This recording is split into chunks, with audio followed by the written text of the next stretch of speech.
Bonjour à tous, une petite vidéo pour montrer comment utiliser les wikis dans Moodle. Je bascule sur Firefox. Vous avez tout en bas du wiki, alors chaque semaine, suivez, et ici la semaine du 14 au 20 avril. Alors ça, on n'en tiendra pas compte, ça durera très longtemps. Comme vous pouvez le voir, je suis connecté en tant qu'étudiant, comme vous, et donc vous aurez exactement ce type d'interface. Je clique sur le chapitre 1, puisque c'est ce que vous allez avoir à faire, pardon.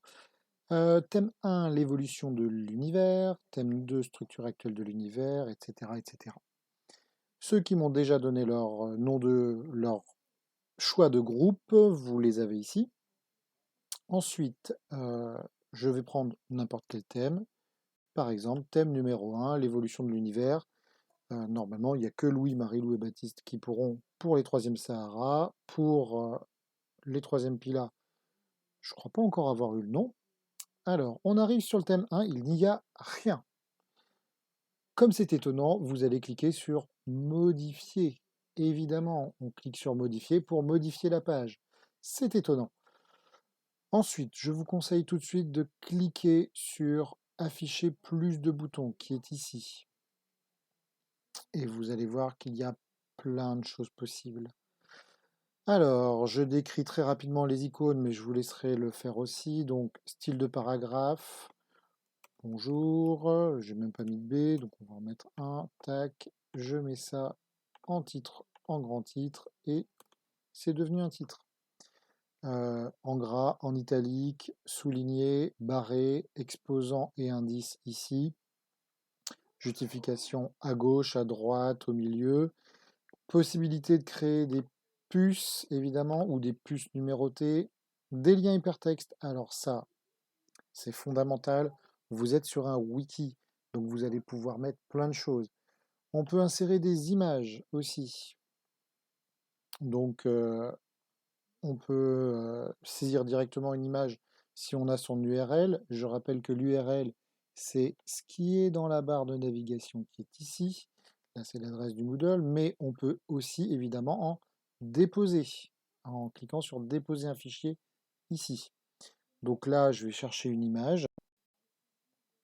Je vais chercher par exemple, tiens, je vais aller chercher une image dans l'outil qui me permet de capturer des éléments d'écran. Voilà, je vais prendre par exemple ici, c'est un travail que j'avais donné. Je l'enregistre sous essai, je l'importe. Alors, il y a quelques éléments d'écrire l'image pour ceux qui ne peuvent pas la voir. Et oui, parce que si jamais Internet ne fonctionne pas correctement, donc ce sont des réfrigérateurs. Travail pour les 5e. Si vous ne voulez pas qu'il y ait de description, il n'y aura pas de description. Vous cochez la case qui est ici. Dimensionnement automatique, alignement plutôt centre, au milieu, enregistrer l'image. Et voilà, vous avez une image dans le wiki. Même chose si on veut insérer une vidéo que l'on a récupérée, qu'on trouve très intéressant sur le net, que l'on va commenter, des choses comme ça. Vous avez besoin d'insérer une formule mathématique? Pas de problème. Vous avez ici un éditeur d'équations qui permet de faire les opérations mathématiques, qui permet de mettre des flèches, des symboles grecs et des éléments avancés. Et là, vous vous dites, mon Dieu, qu'est-ce que c'est que ça? Donc là, vous voyez, par exemple, je pense que le plus utile pour vous, c'est celui-ci qui s'appelle frac. Ce sont les fractions. Donc là, on a le numérateur. Un numérateur. Vous voyez que ça l'écrit ici. Et en bas, il y avait marqué B plus C. C'est le dénominateur. Si jamais vous avez besoin de faire des formules. J'enregistre l'équation. Hop, où est-ce qu'il me l'a mis? Je n'ai même pas fait attention. Elle est là. Elle est arrivée ici. Donc là, j'ai fait ça. Je peux mettre des lettres, des symboles particuliers, mettre un tableau, enlever ici tous les formats, annuler, refaire, comme dans un éditeur de texte classique. Je vais faire un aperçu, par exemple, de mon document. Qu'est-ce que ça me donne? Vous voyez qu'ici, ce texte n'est qu'une prévisualisation et voilà ce que ça donnerait. Ça me plaît bien. Donc comme ça me plaît, je vais l'enregistrer. Ok. Donc là, j'ai une table des matières sur la page qui s'est créée. Pourquoi? Parce que j'ai mis un titre.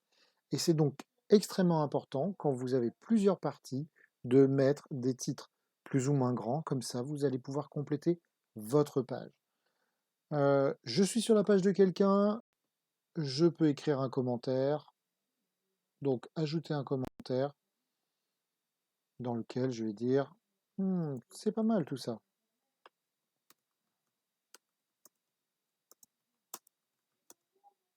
C'est pas mal tout ça. Donc, du coup, j'enregistre mon commentaire. Et là, ok, mon commentaire est présent. Alors, évidemment, comme je ne suis pas satisfait de ce commentaire, je vais le supprimer. Et je peux le supprimer, il n'y a pas de problème. C'est un wiki. Donc, comme c'est un wiki, il y a un historique. Comme Wikipédia, bien sûr. Vous voyez que j'avais déjà commencé, donc j'ai créé la page, j'avais commencé à faire quelques modifications, et on peut voir l'historique des modifications. Comme vous êtes sur un travail de groupe, c'est extrêmement intéressant de voir les modifications que chacun pourra faire. La carte permet de voir les liens entre les différentes pages, parce que oui, vous pourrez faire des liens entre les différentes pages. Donc par exemple, ici, en cherchant la liste des pages, je suis dans le thème 1, évolution de l'univers, mais je veux faire une référence avec les distances. Donc je vais prendre le thème 3. Alors là, un clic droit, pardon, me permet de copier l'adresse du lien. Forcément, je suis arrivé sur mon thème 3, donc je vais revenir au thème 1. Thème 1, voilà, ici. Et donc, si je me mets sur le thème 1, je peux le modifier pour insérer un lien tout simplement vers une page. Je vais insérer un lien vers cette page-là. Alors, pour l'insérer, je clique sur ce lien-là. OK, créer un lien. Et donc, cette page-là, elle est référencée. Ce qui fait que du coup, j'aurai plein de petites choses qui vont se faire et vous allez structurer votre cours. Là, on verra tous les fichiers qui sont disposés. Alors, comme je ne veux pas abîmer la page ici, je vais enregistrer quelque chose de totalement blanc. Voilà, on est revenu au point de départ. L'intérêt d'un wiki, c'est qu'on va vraiment pouvoir avoir une structure et pouvoir modifier et travailler à plusieurs. Donc pensez-y, quelqu'un peut travailler sur une partie, sur une autre partie, dans votre thème. Tiens, toi tu vas travailler là-dessus, toi tu vas travailler là-dessus. Ah, mais en attendant, j'ai trouvé telle image, je rapporte des éléments, on fait des modifications. Ce travail-là, c'est celui que vous allez avoir à faire dans les prochaines semaines. Je n'attends pas de vous que, à la fin de la semaine, le 20 avril, ce travail soit fait. Au moment où j'enregistre cette vidéo, nous sommes le lundi 13 et nous ne savons pas encore quand le déconfinement aura lieu. Il y aura d'autres cours dans ce thème organisation et transformation de la matière, notamment toute une partie sur les ions et que nous traiterons par la suite. Mais au moins ça sera vraiment un travail à faire tout au long des prochaines semaines. Et j'enlève les vacances. Quand je dis dans ces prochaines semaines, j'enlève les vacances. Donc on va se dire que cette semaine, la semaine de la rentrée, et potentiellement la semaine d'après. Donc on est plutôt aux alentours du 11, voire 18 mai. Voilà ce que j'avais à vous dire concernant l'utilisation du wiki. Je suis à presque 10 minutes de vidéo, ce qui est déjà largement trop long.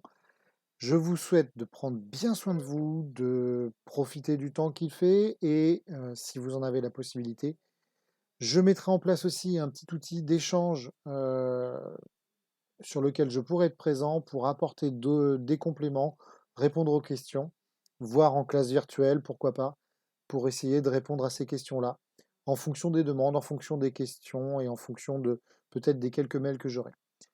À très vite, prenez soin de vous